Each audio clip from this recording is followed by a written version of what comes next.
with an uber luxurious car to share with you today. This here is the Genesis G80 Electrified Signature Edition. Yes, this is the top spec. There is only one spec and it is absolutely amazing. It's an ultra large or long sedan. Look, in terms of size, it is I think about 5135 millimeters long, so 5.13 meters long. Now, to give you context, because there's a lot of these on the road and I used to have one, a Kia Carnival is 5155, so it's only about 20 millimeters, which is 2 centimeters off the actual full-size Carnival in terms of a comparison. And the Carnival is an 8-seater car, so this is 5. Anyways, they obviously aren't in the same bucket, but just to give you an indication of size, 5135 millimeters long.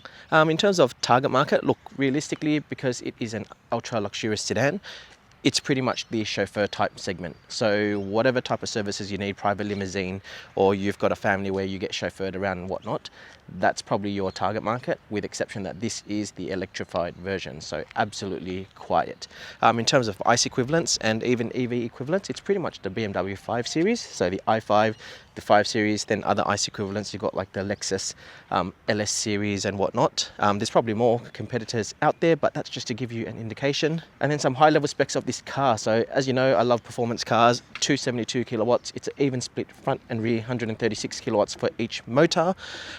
It's 94.5 kilowatt hour battery. It says WLTP is 570 kilometers that it can do. And yeah, plenty of power. Now, before we go into the details, let me talk to you about the price. Are you ready? Put down your coffee, put down your wine glasses, put down everything you have, because I don't want you to spit it out when I tell you the price. Remember, this is a luxurious sedan and this is a Genesis car. So this car here is, you ready? Before on-road costs, before taxes, this car is $155,000, which means a driveway price, including all taxes and charges, just a little bit over $167,000. So it's a lot of money, but do you get a lot? The short version is yes, and I can't wait to show you everything. Now, as always, my videos are going to be pretty detailed, so I'll move to the side over here. So right here to the side of me now, I'm going to put all of the chapters that we're going to include as a part of this video. So please feel free down below, just click onto whatever section you want to see, and then hopefully that informs you. Now, before we start the rest of it, please make sure you give this video a like, subscribe for more content, and let's get started. Alright, so starting at the front, you can see the signature Genesis grille. It's a double stacked LED matrix headlight, as you can see over here. You've got a nice camera tucked in or blended in right there, along with the number plates. Right here, hopefully you can kind of make it out. That is pretty much around here where the charge port is. As I said, it's over here, so you can control it from inside the car, or they've now implemented a button over here, hidden. So look at that. So it is electronic, and you do have the covers right here. And yeah, that's the charge, I presume, because currently it's still pretty full. Then you close that, and there you go. Oh, and in terms of colors, I forgot to say, this here is called a Matera Blue. Now, I remember many years ago, there was this whole 2-color thing on social media where people go like, is it just gold or green or something like that? But I want to know from you. Type it down in the comment box below. Is this green or blue? I personally think this is called Matera Blue. But really, I've been trying so hard, and I feel like this looks more like a dark aqua, like a dark green color. Again, it could be just my eyes, and you know, totally okay, but let's take it to the comments. Tell me, is this color green or blue? Let me hold it up very closely to show you.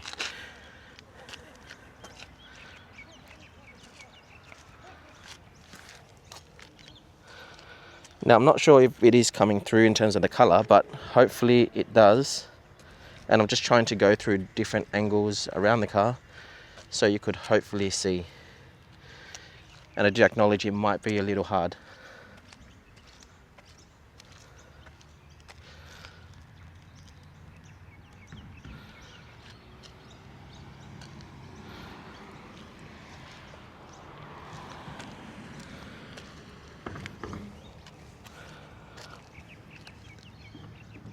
Hopefully you were able to see that, but just to be very safe, because I'm not editing and reviewing this footage right now, I'm going to put a picture overlay of the car. So let me know in the comments below, is this car green or blue? But the official color is called Materia Blue.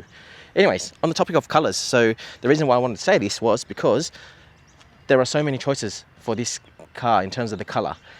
Look, there are a couple of shades of the green and blue color, but overall there are 11 metallic or gloss colors to choose from, and there is one matte color to choose from.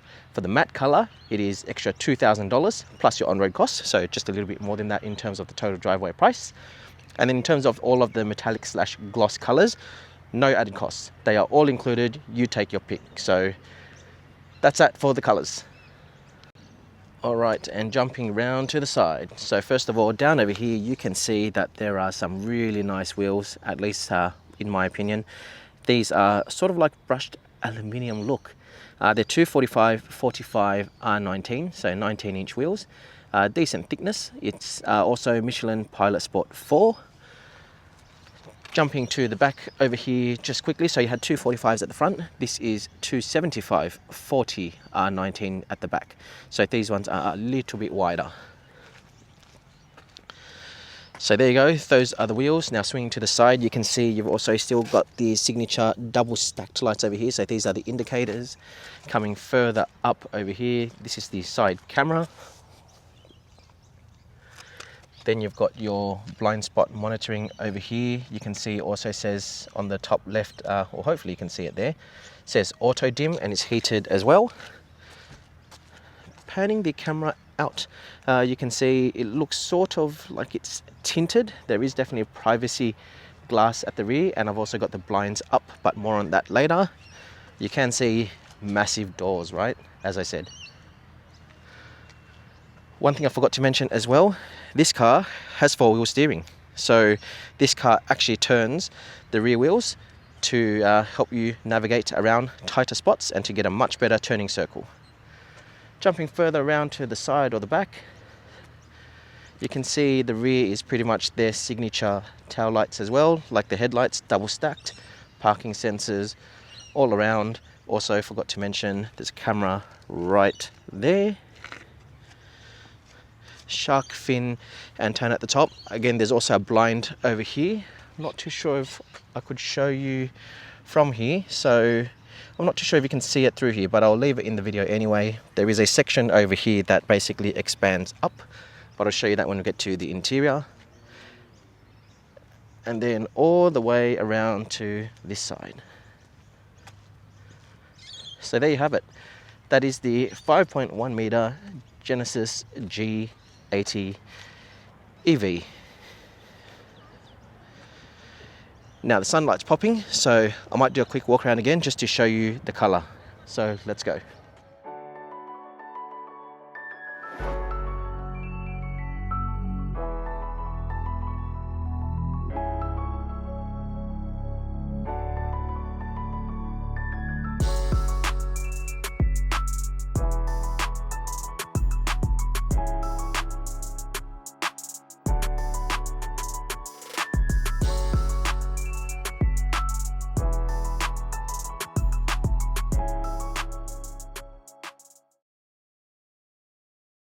Now, as always, let's have a quick look at the keys before we go into more of the content. So this is the key itself.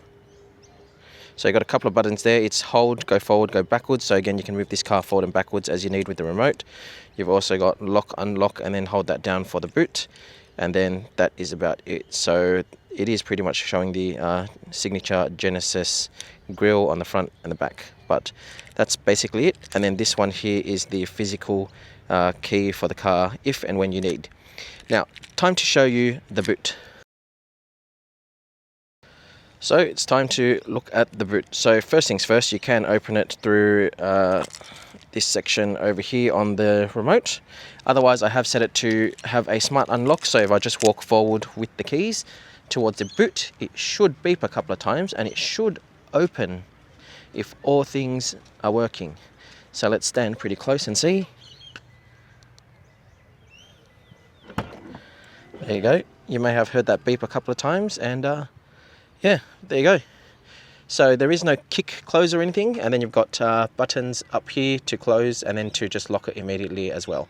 So either way, I'm going to close that and I'll show you again from the outside. So here we are. So as I said, you could walk up to it or right over here, push that button and that actually just opens.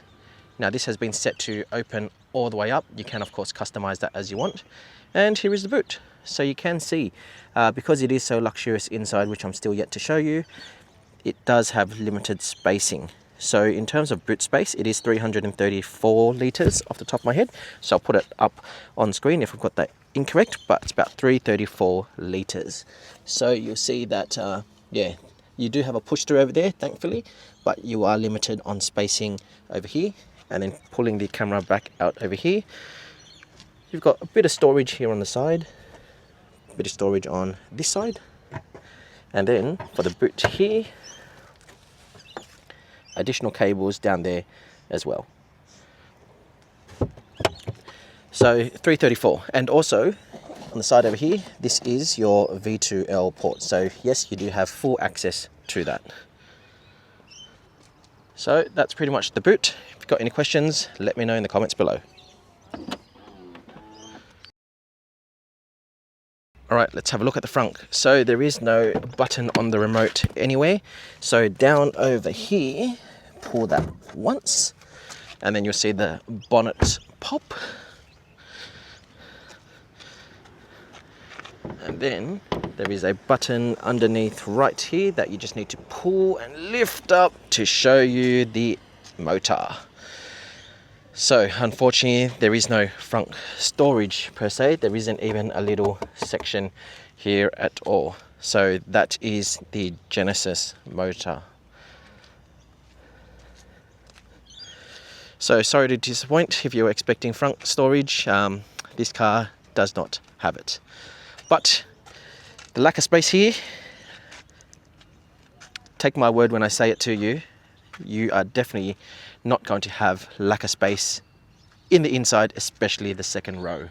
So yeah, that is basically the frunk, or lack thereof. Okay, it's time to look at the interior front of the car. So first things first, because this is an ultra luxurious car, I actually want to show you something awesome. Soft close, look at this. Okay, so you've opened the door, you can close it, you can just put it like that. Did you see that? Let me do it again. So I'll hold it from this angle. So look at that, watch. Absolutely amazing. Don't worry about people slamming doors, you just put it there and it just closes. Anyways, in terms of locking, unlocking, so you'll see a little rectangle or trapezium right over here. If you put your finger on that whilst you've got it, it does lock the car, and then holding it here obviously unlocks the car. So once we open it, here we go. So welcome to the Genesis G80 interior. So this is the blue interior. There's a couple of interior colors, and you can also choose a couple of different grades of the wood trim.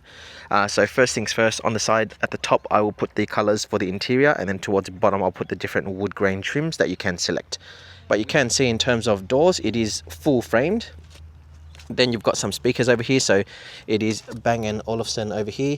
So you've got bottle holder down over here, speakers, you've got your usual controls right here to do whatever you need with the windows or locking and unlocking and whatnot. And yeah, let me show you how nice this is. And here are the seats. Look at that, so nice. So on the side over here, here are all the controls. So you've basically got this bit here to control the bolsters on the sides over here on how tight you want these to be. You've got lumbar support over here, the usual adjustments. This bit here is to change that bit there. And then you've got massage seats right here, or to rotate different types of massage, which I'll show you a bit later. But again, here is the seat. Let me know what you think. So driver side and passenger side all the same, with exception to over here you do have quick adjustments for the passenger if you want. I'm not too sure if you can work it out, but based on the seating position, you do sit quite low. It is low slung. So you're not kind of sitting like a couch. You are actually putting your legs forward when you sit down.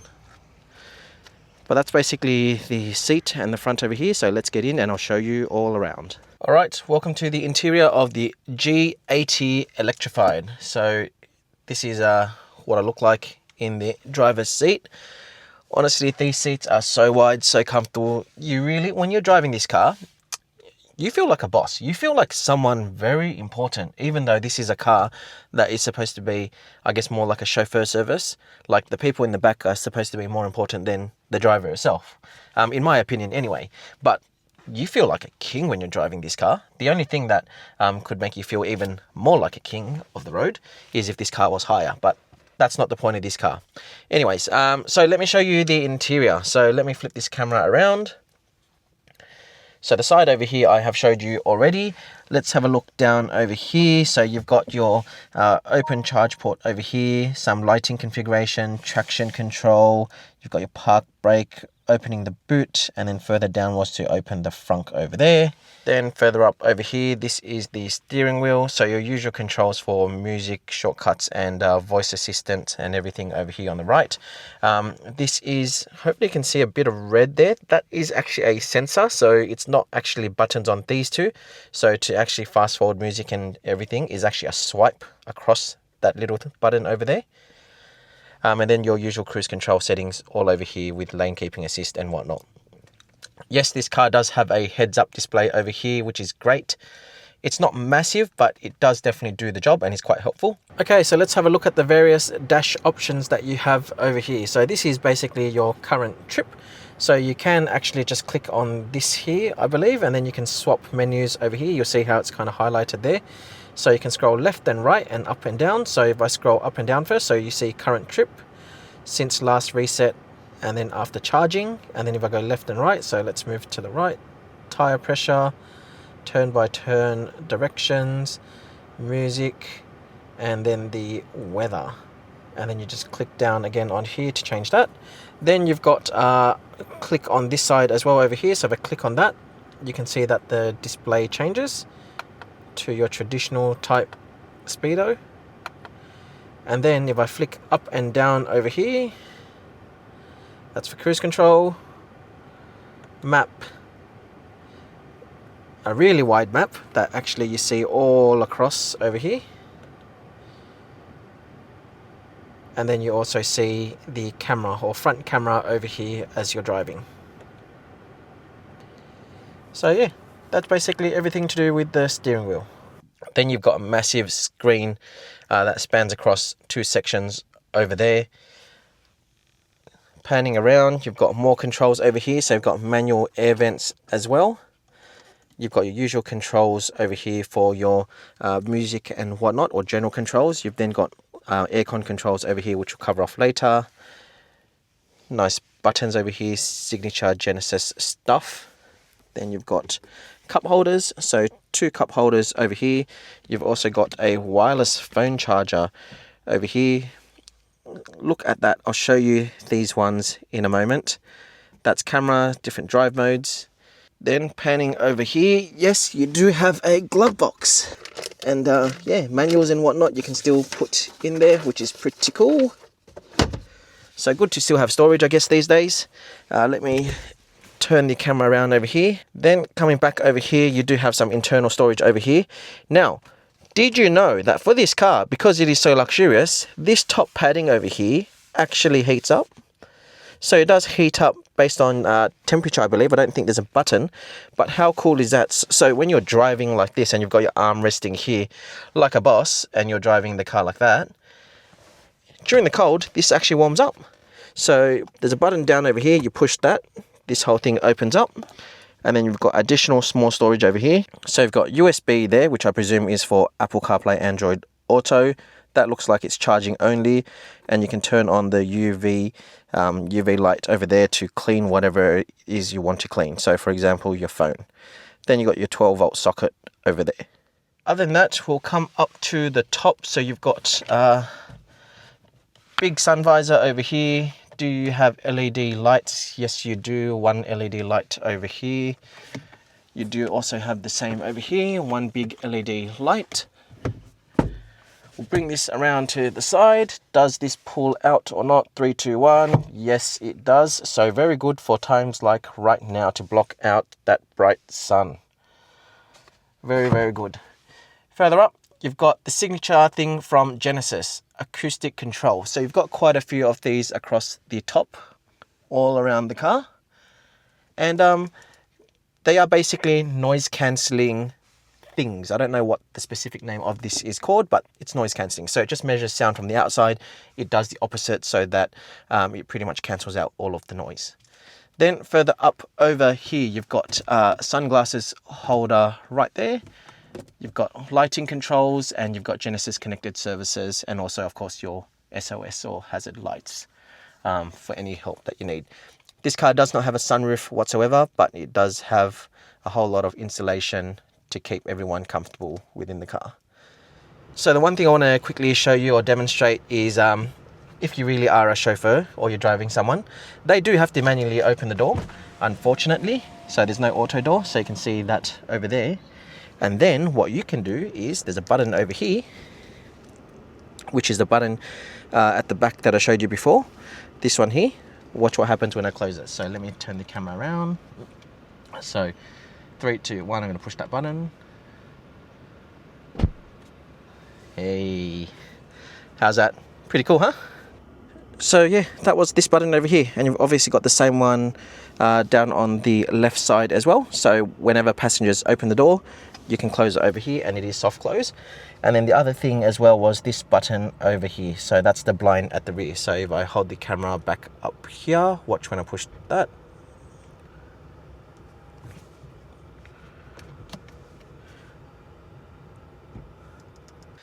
So that is it for the front of the Genesis G80. So I'm going to turn on the aircon because it's starting to get hot and I'll show you the back.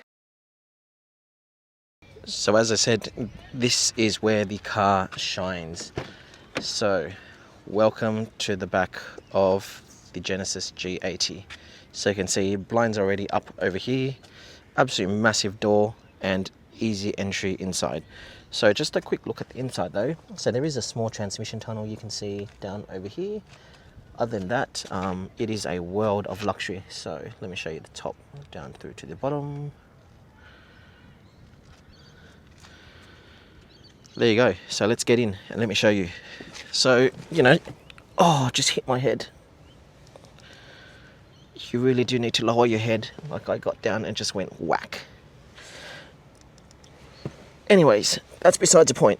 So, in an ideal world, all you need to do is just get in, sit over here, and there is a button over here that you could just push.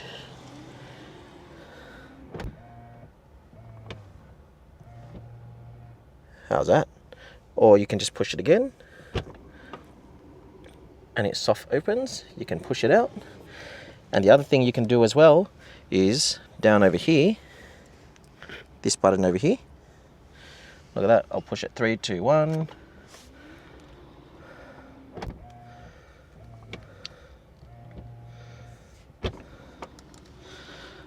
I could get used to this.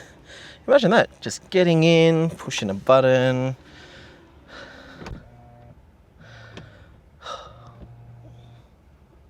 It's another world having cars like these, let me tell you that, besides the big size. Either way, I enjoy driving more than sitting here, so let me know your thoughts. What do you think so far of the car? I'd love to hear from you. Let me know in the comments below. Otherwise, this is the interior of the G80 EV. So this is what I look like.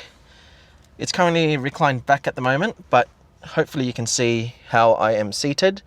Based on the current settings, in terms of headspace, you can see that it does kind of lower itself a little bit more up down here. So you've got a little bit more space up here. So realistically, I've got about 1 fist worth of space above me. It feels a little bit less, I guess, spacious over here. I am fairly close. You can see here. How much space do I have for my shoulders? I am very comfortable. I've got no issues at all for anything.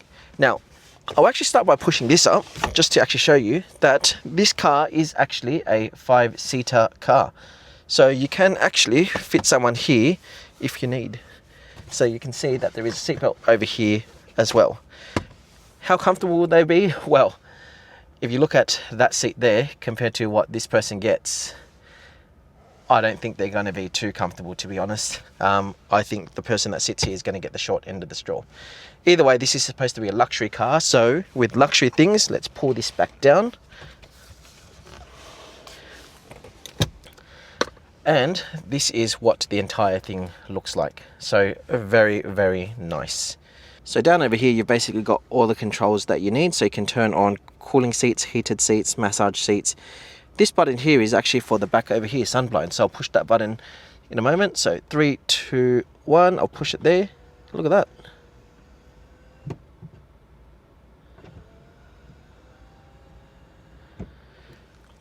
So it might say gimmicky, but it actually is absolutely amazing. Now the doors, or this button here, only closes, so it doesn't actually go the opposite way, it doesn't open at all. But as I said, you do have heated and cooling seats. Then you do have the option to control media through here as well. This one here is volume only. So if you look up front over there, if I turn it, you can see media is going up, or hopefully you can see that. So that's all the controls over here. Then you also have a wireless phone charger down over here that you can use, and there's also a button here to lift this up, which then shows you that there is even more storage over here. So what do you get over here? So there's a little light over here, then you've got 2 USB-C charging ports that you could use. Then the magic is down over here. So hopefully you could see that. So this here is for lumbar and to adjust bolsters on the sides as well. These are obviously to adjust your headrests. So let me actually turn the camera around just to show you a bit better.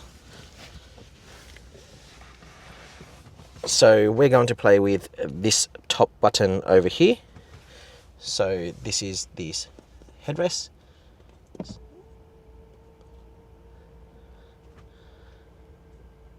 So you can raise it, you could lower it. Then this one is to adjust the actual seat itself.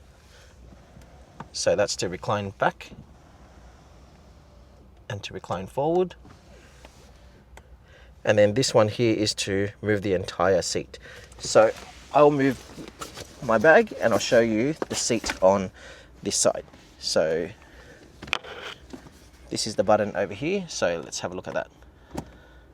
So that's backwards. So that's how much space you get. And then this is forwards.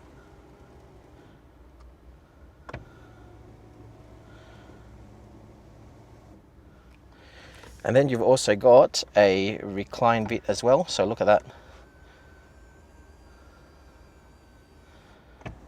So you can do that. You can totally stretch out. And you could also move this seat here as well, if that person there did not matter, if there was no one there. How's that? So let me show you what it's actually like when I'm sitting here. So again, I am currently reclined back. So ideal seating position for me, realistically, this is probably somewhere around where I would say I am comfortable. Let me then pull this forward. So in terms of going forward, I'm still very comfortable. This is a good seating position. So I've still got heaps of space. And then I could actually, if I turn this camera around, and then I could also push this back and get totally comfortable. So you could honestly sleep here. Seriously, you really could. Now the only downside or difference between both sides is that behind the driver over here, I actually don't have a panel that can actually recline out for my feet. So you see this bit over here, this bit that comes out, I don't have it over here. And I guess the reason why is for safety purposes, right? We can't expect the driver to go really far forward while we get comfortable. So if you wanted that reclining piece, it's really just for that side only. For me over here, look, you're still comfortable. You can recline all the way back, but you just don't get that foot part to lift your legs up. So if that's something you really want, then make sure you sit over that side behind the passenger or whoever's not there. And do not sit behind the driver because you don't get to lift your feet up and rest. The good side of things is that there is a button over here, or two buttons actually. One says rest and one pulls you back to all the default. So if I push the one that pulls back to default, it pulls everything back. And then if I push rest, it actually just switches everything. So let me actually get out and I'll show you.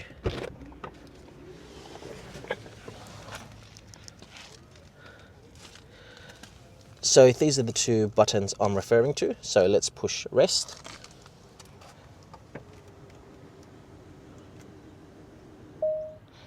And then let's push this one back.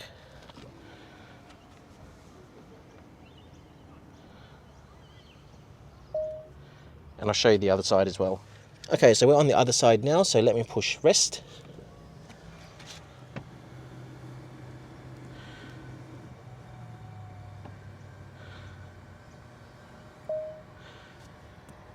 Pretty nice, eh? And let's push that back.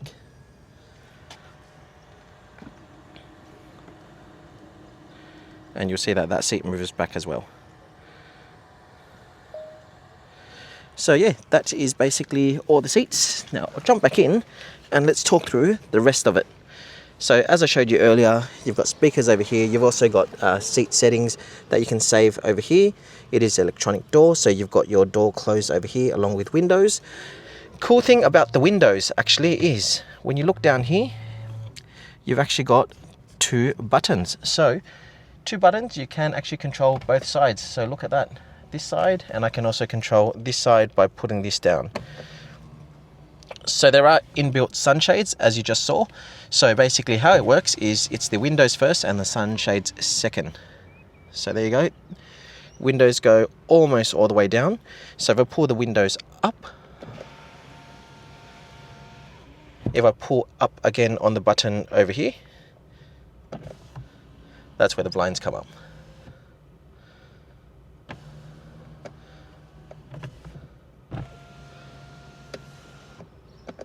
Now, the unfortunate side of things is you are not able to have the sunshade up but have the windows down for fresh air, but still wanting that coverage. At least not from the settings that I could find. So if I've got that totally wrong, feel free to correct me, drop it in the comment box below.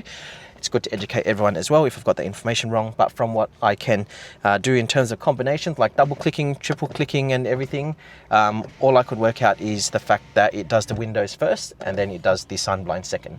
But either way, you do have the controls for the sun blinds over here, and it is the same thing for the driver as well. When you are the driver and you do control the windows, if you put down the rear, well, it's like this, it puts down the sun blinds first. Then for the rest of the car around, let me pan around to show you what else we've got here. So down in front of me over here, you've got, I guess, map pockets, if that's what we call it. You've got aircon settings down over here, so you can turn that on. Turn it on for both sides and whatnot. Manual air vents over here.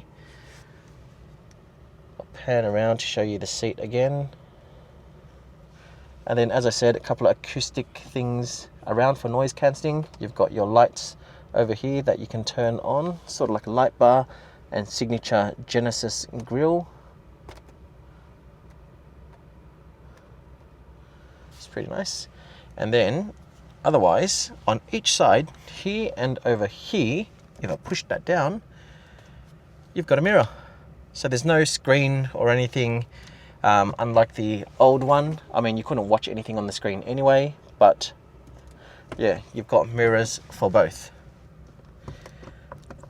I don't know if there's a specific attachment that you can put a screen here or anything like that, but this is very, very luxurious. So that pretty much covers everything on the interior. So if you have any questions, let me know and I'll be happy to answer them. Also up here, you've got some hooks for clothing and whatnot. Grab handles on both sides, and the one thing I forgot to mention is over here, this is your pass through or push through from in the boot. So anything long, you can push it all the way straight out to here. Okay, a quick look at all of the options and things you can change on the car.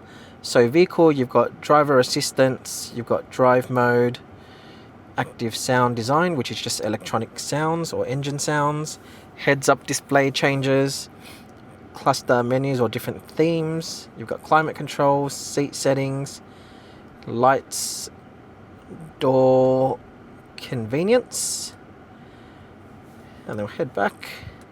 You've got some EV specific stuff, so around charging limits, which you can configure all over here. You can also precondition the battery. You can turn on utility mode, which is all your V2L stuff.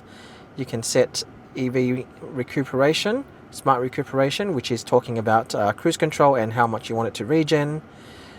Some charging lock and sound information as well, that's here. Then navigation, sound, phone connection. I think the rest is self-explanatory.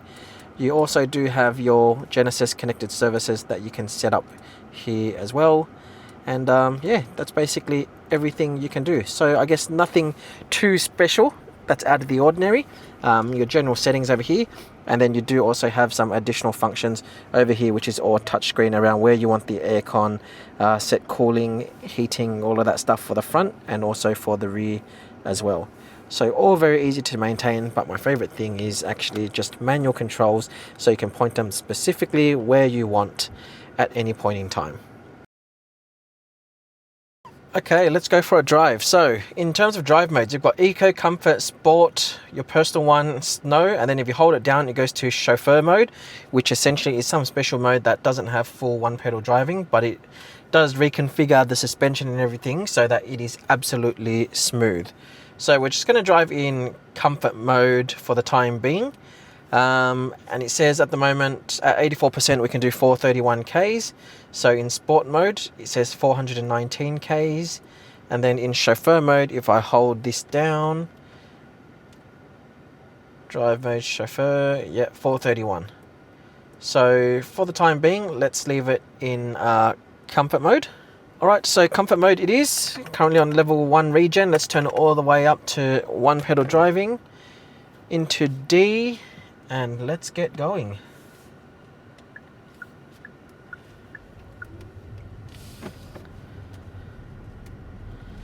Now the aircon is on at the moment, so that might be something that you hear, but the acoustics in this car are honestly next level, like so quiet. So 30 kilometers over this speed hump, very soft, did not hurt at all.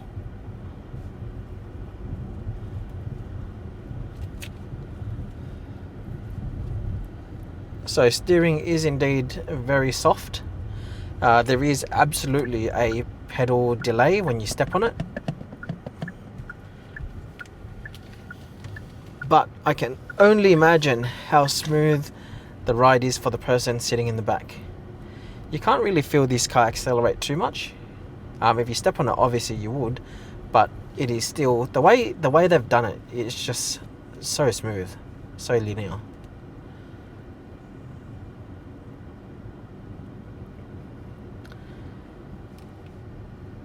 And the steering itself is light, but not extremely light. Like, it still feels somewhat connected.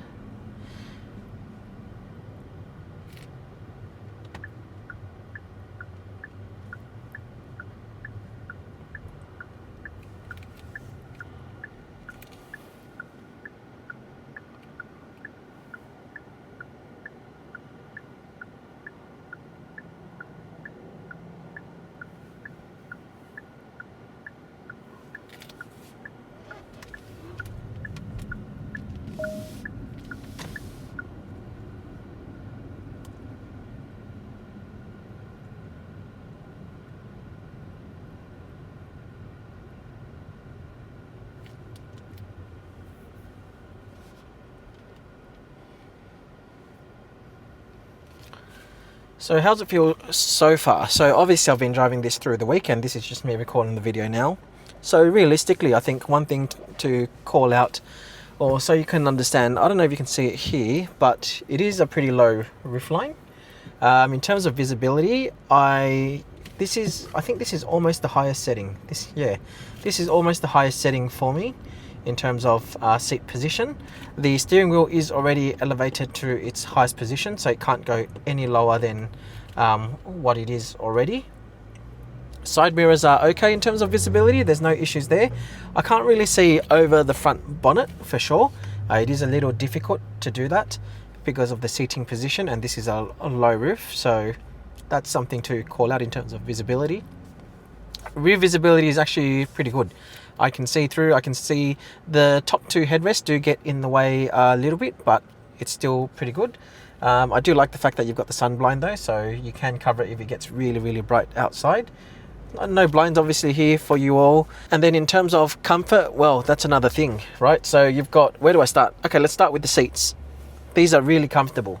They're very supportive. I like the fact that it's got bolsters that you can kind of pull in and you can push out, so you can make them sort of hug with you.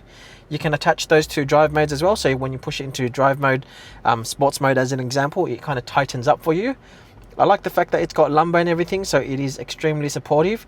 And then you've also got that button for massage, which essentially, I don't know if you can see it through this camera over here, but over here it says pelvis, waist and whole body. So basically it talks about just the cushioning for your backside. You push it again, it's the waist, which is essentially the top half of the seat for your whole back, and then it's whole body, which is essentially everything. So that's pretty much the three options that you get. There's no other specific drive modes or anything like that. How does it feel? Well, it's quite soft. It doesn't feel like there's something like totally kneading into my back, and so it just feels like there's something sort of pushing there. So I wouldn't really call it a massage per se. I think the better way to think about it is, you know, it's probably just something to help you stretch, for better use of words. That's probably a good explanation. But overall, like, I don't feel hot in the seat. It's not sticky. I do have cooling seats on, or ventilated seats as some would say. That's definitely on at the moment, so that's the disclaimer. But the seat itself, even if I didn't have it on, it doesn't feel sticky or anything like that. Otherwise, from a comfort side of things, I'm fairly comfortable. I think I did mention it earlier on in terms of seating position. So the seat itself is quite comfortable, but because it's a sedan, it's more low slung. So actually, if this was my back and these were my legs, I'm sort of sitting like this. Whereas normally, you in a SUV as an example, you could kind of sit on a couch and your knees are actually more bent. So if I want to bend my knees to rest as an example, it's actually quite uncomfortable. So you're kind of sitting more like that. Hopefully that makes sense. I mean, the easiest way I can explain it is if you sit on, say, a bench or a chair for, say, at your dinner table, just put your legs out forward, and that's kind of how my driving position is, probably like that. So if I'm sitting here, my legs are out like that, as opposed to being able to kind of sometimes rest it like that if it's on a if it's in an SUV type vehicle. So yeah, that's probably the only call out. Look, overall, in terms of driving comfort and everything, I think it's honestly pretty good. It's more about just being able to stretch and lift my feet. It's not something that I can do, I guess, quite easily. Now on the heads-up display, I can see on my Android phone, I can see Google Maps on here at the moment, and it does also show the parking sensors going off. So when cars are getting very close to me, it is showing up here as well. Now that speed hump at 30 kilometers per hour did not hurt at all. And again, we are in comfort mode.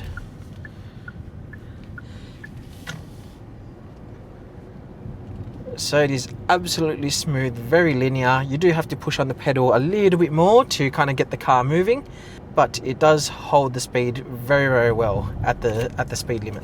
And the suspension is something else.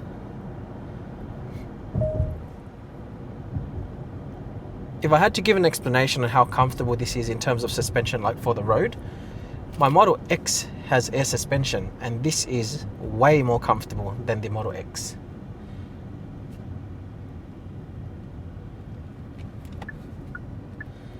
And the other thing I like as well, hopefully you can see that here on this right camera here, when you indicate, you do get side cameras that show here for the blind spot. Alright, so enough of that mode. Let me indicate out. Let's get in front of this super slow car. And let's switch to sports mode. Oh, okay, so you saw the dash change, hopefully. I did feel that the pedal response was much better. When you step on it, it definitely feels like it goes.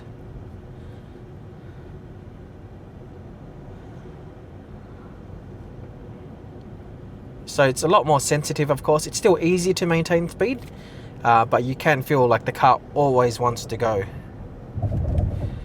And going through those tracks 50 something kilometers per hour, very smooth.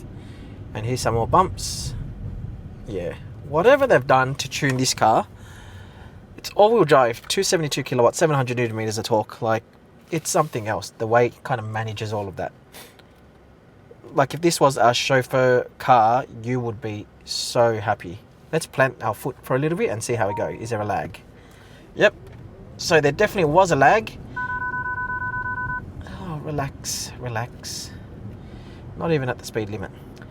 Anyways, yes, so there is a big lag from the point you step on your foot. So my recommendation, if you're ever wanting to give this one a bit more of a spirited drive, or you want to take someone at the lights, or you need to merge in, you probably need to put your foot down a little bit just to kind of prep the car or to get it nearly rolling, and then there's pretty much no lag. But if from the get-go, if you're just planting your foot, you will have significant lag.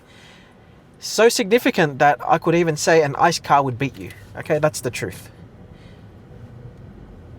But what I'm curious to know is, in this sport mode, so the steering wheel still feels sort of the similar. It felt like there was only changes in the pedal response. Doesn't feel too different, to be honest. At least not something I can confidently say I notice immediately. Oh yeah. Right, so the way that it delivers the power when you are actually stepping on it, it really pushes you into the seat. Ooh, that's good. That's good. You will be happy. If I'm happy, you're happy. And I can tell you, I'm happy. After launch, no, not happy. The delay is no good. Even in sports mode, other cars will beat you. But acceleration-wise, the torque that it punches into you, oh yeah, you feel it. Your whole body feels it. Your head feels it. It's good. It's very linear. So it's not like a all of a sudden rush, a bang in your face. It's just a gradual build-up, and it just pulls.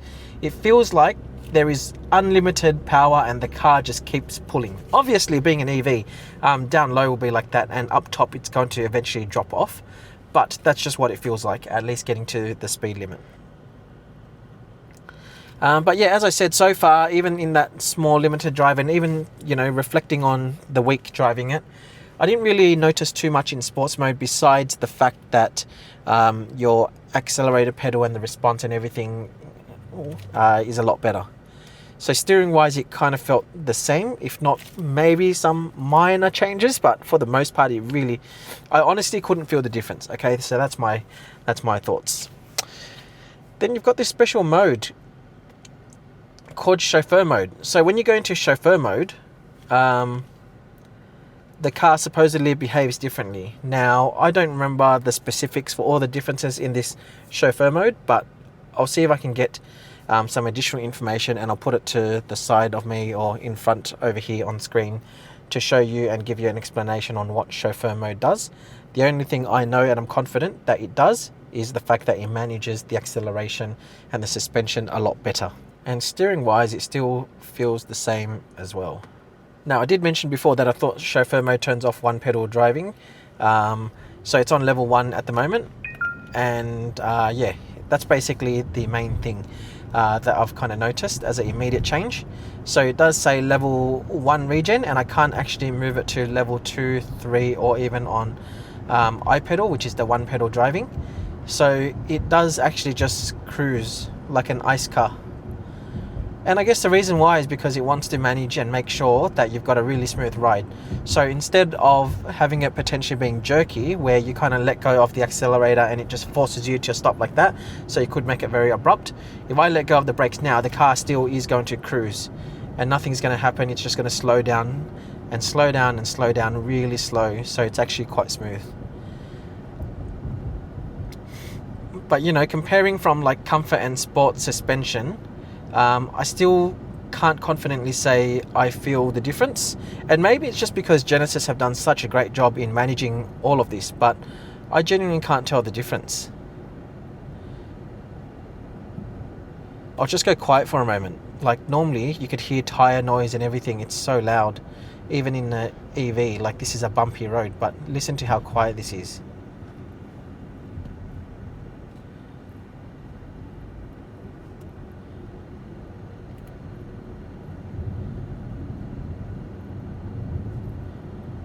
See, even going through some of those bumps. The active noise cancelling, it's these circles, whatever the official name's called, like, they're magic. It's noise cancellation. That's essentially what it is. So I don't know, as I said, I don't know the specifics of what the round units are called, but it's basically a noise cancellation, and they do a fine job, let me tell you that. Now we're switching back to what we like best, which is sports mode. So here we go. Whoa, okay, right at the speed limit. That's very quick. So yes, it does throw you back when you do suddenly have that burst of acceleration, especially in sports mode. And no, you will not get sick of that. Very, very good.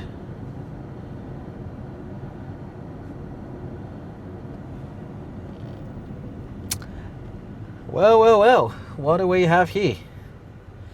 Red light. You know what that means. Oh, better turn on iPedal first. Alright, so the car's on brakes. We are in sports mode. We have red lights in front of us. We have 272 kilowatts, supposedly 5.1 seconds to 100. So 700 Newton meters of torque. So I will actually tell you when I'll push the accelerator, so you know what the delay is, so you can see it on video. So when I say go, that means my foot's on the pedal, and hopefully you can hear that too. And we can also look at the camera behind us. Oh. So hopefully there's not too much delay, but from memory before when I pushed it, it did have a little bit of a lag. So let's see. Here we go. Go.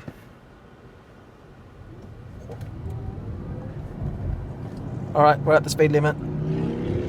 So whatever that time frame was, I literally planted my foot from the point I said go. So the car literally did not move. Yeah. Obviously a big delay, but just remember, you know, whilst it's a downside that there is that much lag, the whole point of this car is a smooth ride for your passengers. So I understand why it's done like that. So yeah. Now you know. So if you want a car that's very, very, very responsive, this is probably not your car. But if you want a car that, you know, you can drive around passengers, you can go around and it just feels luxurious and it is so quiet, maybe consider this one. If, of course, it's within your price range. Remember, $155,000 before on-road costs. It's a lot of money. Now, we haven't had the chance to go on the highway or anything, but I want to talk to you about some cruise control settings. So, obviously, this car is designed to be a chauffeur type serviced vehicle. So, of course, it's going to have the latest and the greatest in the Genesis family. So, to turn on cruise control, it's basically this top left button on the steering wheel. So, once you click onto that, you will see that it pops up on your heads-up display. The speed shows also over here. I don't know if you can see it here on your dash. You can also turn on steering assist as well, which also helps you control or keep the car in your lane. So let's see how we go here. Nope, there was no green steering wheel yet, so obviously it's me driving for the time being. Hasn't recognized that. Alright, so it's come on as green steering wheel, which means it's now driving or steering itself. Always eyes on the road, because this is not an autonomous car at the end of the day. So the same behavior you see here can and should be replicated also on highways as well. And it is exactly to what I have experienced.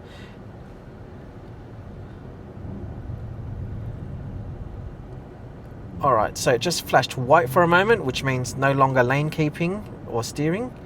It's just come back on as green. So I guess whenever you go through traffic lights where there's a gap or a break in the road, it's probably just lost itself. But either way, this is the car steering itself. Yeah, so far doing so good. But so far, it's still extremely quiet. It's doing okay. On the highway, you will note that this car also does have automatic lane change. So there are arrows that pop up over here on screen and also on the heads-up display for when you want to change lanes. So what that means is, if for example we're on the highway now doing 100 k's an hour and you want to move to the right, I can do a soft indicate and the car will kind of merge through into the right lane as a part of that process.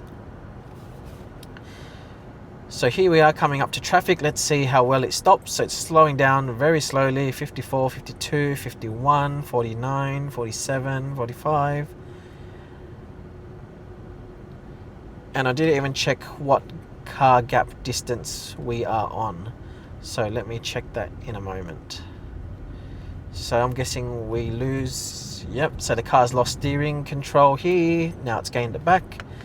So we are distance 4, 3, 2, and 1. So this is now car distance 1.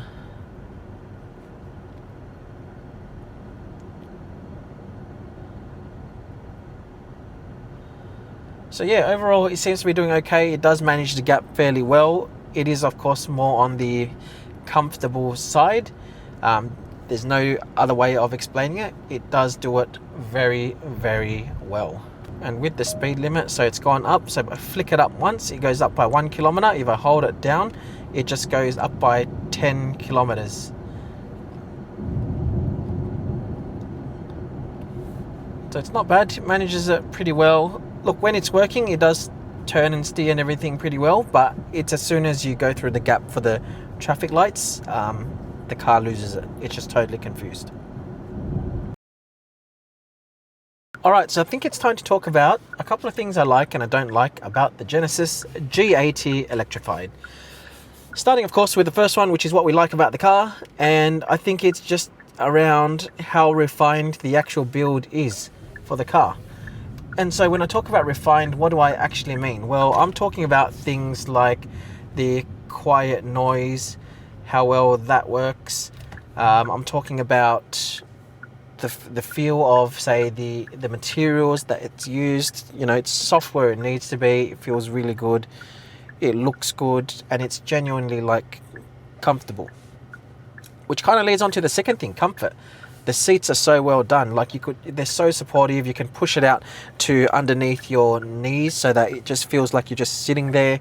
I think for the passengers, they're going to be extremely happy too, especially the rear passenger, one behind this passenger, on the second row behind the passenger, because they also get the reclining seat with the foot part that comes up, whereas the person behind the driver, unfortunately, you don't get that. But you still do get to lie back and everything, so it's still good in that regard, but it's just not to the point of being able to do the same thing. So you don't have a foot part that you can put out.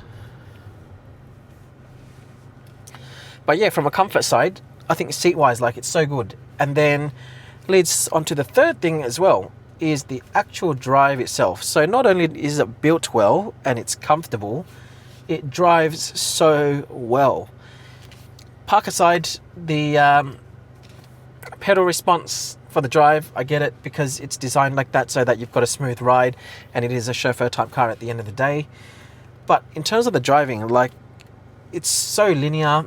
It's a even split motor, so you know, whilst it's got 272 kilowatts, it's 136 per motor, which means that it won't be rear-wheel drive pushing way harder than the front wheels. So it's all very even, and when the car goes, it really feels like it goes, right? Like, this is a heavy car. I don't remember the weight off the top of my head, but I will put it up in the top corner, the weight of the car. But it's a big car.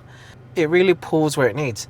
And that also means that the car will be able to handle whatever you throw at it. So whether or not it's accelerating on the highway, you're going through back streets, you know, you need to do like Jason Statham in The Transporter, you need to go drive nuts and do things like that. I think this car can probably handle all of it. And then of course, being a Genesis, you have everything covered. And by everything covered, I'm talking about like the ownership aspect around the whole sales and servicing thing. I'll put a separate section for the ownership and servicing side in a moment when we get through to that part, but it is something that I do like because it's a unique service that Genesis actually offers as a part of ownership for the vehicle. But yeah, overall, the build quality, the drive, The comfort, it is absolutely up there. I can't fault it. However, there are definitely things that I don't like about this car. It's not crazy amounts, but there is. So first things first is, because the car is so luxurious, it's a massive car, 5.1 meters long. There is an absolute lack of boot space. It is a tiny boot at 300 and I think it's 34 liters for the entire boot. So I feel like that is genuinely not big enough. The next thing I don't like, and maybe it's just an opportunity, it's not I don't like, it's more of a lack of. Whilst you can do, and look, this is a first world problem, totally. But if you're paying this much for the car, I may as well tell you, or give Genesis some feedback. Why is it that you've spent the time and effort to have the ability to close your doors through these buttons, but you do not have the ability to open the doors through these buttons? So for the front, it's an actual handle over here, which I'm sure you can see through there. I can pull that, it goes out. But for the back, it's a button that's down here, you push that and then it opens. So my question is, and then obviously to close it, for the front you need to manually close it, and then for the rear you can close it over here on the buttons down here for the driver, and then you've also got the same place for the passenger as well. So why is it that we've gone through the effort to make sure we can close the doors, but we don't have anything to open the doors? I would have thought that's even better first class service if you can actually open the doors for your passengers as well. Either way, that's just my thought. And the first thing I said obviously was a lack of boot space. Second to that, it actually should be just a general dislike. It should also be the fact that it's a lack of storage overall. Because besides the glove box over here, there's no storage in the second row over there. You've got a limited boot space. You also don't have any frunk storage as well. You've just got the motor in the frunk. So I think genuinely, if this is a chauffeur car, 334, it's not too bad. You can't obviously fit too many suitcases. I would have liked to see at least potentially a front storage potentially, or at least a little bit, so you could kind of move some stuff in there. Also, you've got that additional little bit of storage there. So I thought that would have been nice. And the other one thing I don't like about the car is actually the fact that it's a sedan and it's so low slung for the build. Like, it's a really low roof line. So you can see over here, this is already really close. And same thing with the back. There's been a few occasions where getting into the car, I've actually hit my head.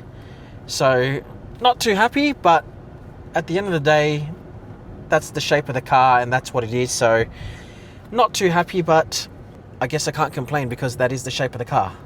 But either way, that is definitely one dislike, which is the low roof line for the shape of this car. So that's about it. That's everything I like and dislike about the Genesis G80 EV. If you've got any questions, make sure you drop it in the comment box below. Otherwise, let's continue to the next section. Okay, so I want to quickly talk about competitors. So key competitors in terms of the EV space, there's literally 1 to 2. And I say 1 to 2 because, I mean, from a dollar figure, I don't know if you'd really compare that second one. So this car, as I said, is only one spec. It's roughly $167,000, I think I said earlier on, drive away, or $155, or $155,000 plus on-road costs. So that's this car. The closest competitor is the BMW i5, which is also a low-slung sedan, very well built, very nice. It is the entry level. I think it's called eDrive 40 or iDrive 40. That is $168,000 drive away. So they're pretty much similar. However, the BMW has plenty of packages that you need to add on top to get everything you get in this car here. So in terms of value for money and bang for buck, I think this one definitely wins. I can't comment on the driving because I've never driven it before, the BMW I'm talking about. So BMW, if you are watching, love to get my hands on one. But yeah, on paper, this one definitely has more value for money. In terms of how it drives though, it's another story. Then the second competitor that I can think of that's an EV built like this is one of your Mercedes, either the EQE or the EQS. It's very hard to find information on those two in particular because I can't find a specific shape that kind of looks like this, so it's not technically comparing apples with apples. However, I do know that Mercedes price point is ridiculously higher. So in that regard, it may or may not be seen as a competitor. And hence why I've said 1 to 2, but definitely the BMW i5. Then in terms of ICE equivalents, oh, there's plenty. I've said before, like the Lexus LS, you've got a couple of your Mercedes E-Class vehicles as well that you could bucket in there. Maybe the low end of the S-Class you could bucket in there. Obviously got the BMW 5 Series, you know, all of those competitors. But either way, all I'm trying to say is this car is still value for money. Genesis brand itself, in terms of pitching against its competitors, it's only got one spec. You don't need to choose anything else. You buy the car, you get everything, happy days. So it's not that you buy this car, then you need to look at, you know, do I want this option, do I want that option, and then it works out to be more than another car. Genesis just goes, take it or leave it, here's your top spec, here's your one spec, be happy with it. So well done to them on that, and yeah, that's just my 2 cents from a competitive side of things, or from a competitor side of things, sorry. That's what I'd say they'd pitch up against. And also, the one thing that I know I haven't spoken about yet, but I did mention earlier on, is this car compared to the other vehicles, and I'm pretty sure I didn't remember seeing it in the spec sheet for the other vehicles, this car actually also has 4-wheel steering. So what that means is you've got a really good turning circle. You can, at low speeds, it turns the opposite way so that you could get around your area even easier, and at high speeds it turns the same direction as in which you are steering. So that means that you can maneuver around very, very easily, and it takes less effort to make the same turns. So that's a really, really well done thing. Alright, so we are in a car park at the moment, and you've basically got auto park features in this car. So down over here on this camera, you should be able to see, if I hold down this camera button now, you should see, there you go, it's searching for spots. So if I drive closer to the left, let's see if it starts to see, oh, here we go, it started to see some spots. Alright, so you've got some spots there. So stop the vehicle and keep pressing down on brake pedal to park. Okay, so let's just, I don't know if we need to select it, not yet, so just step on the brakes. Okay, so select parking type. So there you go. So that's the backspace over there. It's indicating, and it says to use this feature inside, press and hold the parking view button. Okay, so hold down the park button, release the brake pedal. Okay, and here we go. So I'm still holding it down.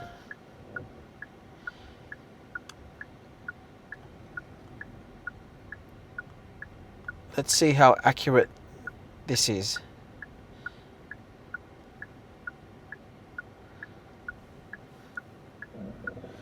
It is obviously on the slower side.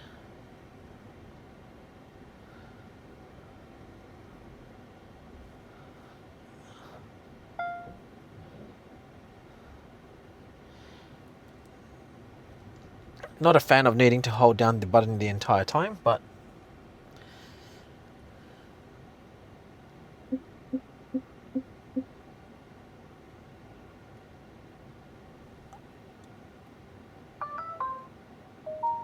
alright, so let's look at the camera. So there you go, that's the view right there. So it's done a pretty decent job, but very, very slow. We're going to drive around again, and actually I wanted to see, because I thought I did see that it did park, reverse park parallel as well. So I'm going to drive around to the other side, and we're just going to check that.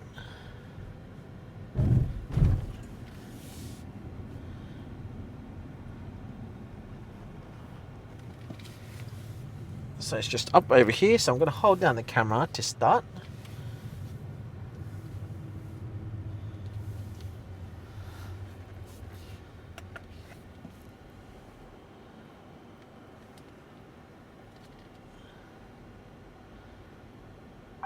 Oh, there we go. Okay, it's seen a spot. Okay, so stop, hold down to select parking type, so hold that down.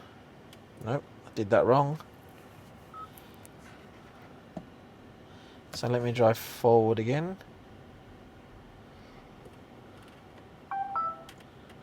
Okay, so stop vehicle. Select that park type. Then hold down the button, then let go. Okay, so this is now testing and checking whether or not it would park parallel.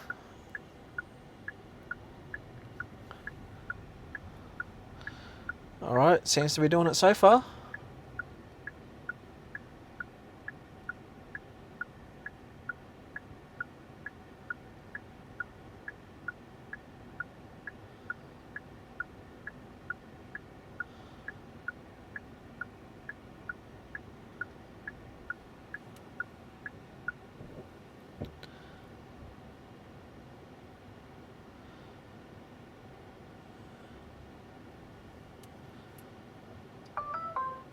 Alright, that did it fairly well. Obviously a pretty big gap over there on the side, but let me show you again. Obviously a pretty big gap over here, but nonetheless, it's done a decent job. Alright, so I want to talk about ownership and servicing. So I'm going to put a diagram here on the side of the Genesis experience, they call it. Basically, it's to do with all things warranty. So I'll read it out here, but I'll put it up here as well, as I said. So you've got 5 years unlimited kilometer warranty. That's obviously for private vehicles, it says specifically. EV or battery warranty is 8 years at 160,000 kilometers. You've got complimentary scheduled servicing, so 5 years or 75,000 kilometers. 24/7 roadside assistance, 10 years unlimited kilometers. Genesis to you, 5 years unlimited kilometers for private vehicles. ChargeFox subscription if applicable, 5 years. So there is an odd clause. It says that when customers take delivery of their vehicle, they are seamlessly enrolled in our 5-year 24/7 roadside assistance program. This increases to 10 years if servicing is conducted by Genesis. My question is, if you're paying this much for the car and servicing is already included, why would you not service it with Genesis? That doesn't make any sense. Either way, it's good on them. So it's 10 years basically is the short version if you do. So the Genesis to you. So it says that you get that for 5 years. So what is it? Owners can also avail themselves to a concierge service and courtesy vehicle service for 5 years with the complimentary service only. Do you know what that means? So if it's a private vehicle, if you need to get your car serviced, you could call them up or contact them to say you want your car serviced on this date and time. If they can fit you into that schedule, they will drive a car out to you. They'll drive your car to go get serviced while you drive that loaner car, and then they'll deliver it back. Who else does that? I can't think of anyone else that offers that service. That is a key point of difference for this luxury vehicle. So that takes us to the end of the video for the G80 Genesis Luxury EV. If you have any questions, please make sure you do drop it in the comment box below. I'd love to hear from you. What do you think about this uber luxurious car? If you had the money and you were in the market for a sedan, is this a car you would buy, or would you just buy something else because you wouldn't want to spend that much? Have you also sat in one? I'd love to hear from you too, because I have not seen many of these on the roads at all, and I would dare say this is definitely not a car that they would be selling in massive numbers, given the size of it and the price of it as well. And then lastly, thank you so much for watching. Thank you to my subscribers. Thank you to my channel members, coffee supporters. You know who you all are. And if you are, of course, watching the video, you are also supporting the channel. So I thank you from the bottom of my heart. Please make sure if you did enjoy it, make sure you give the video a like, subscribe for more content. And as always, we'll see you soon.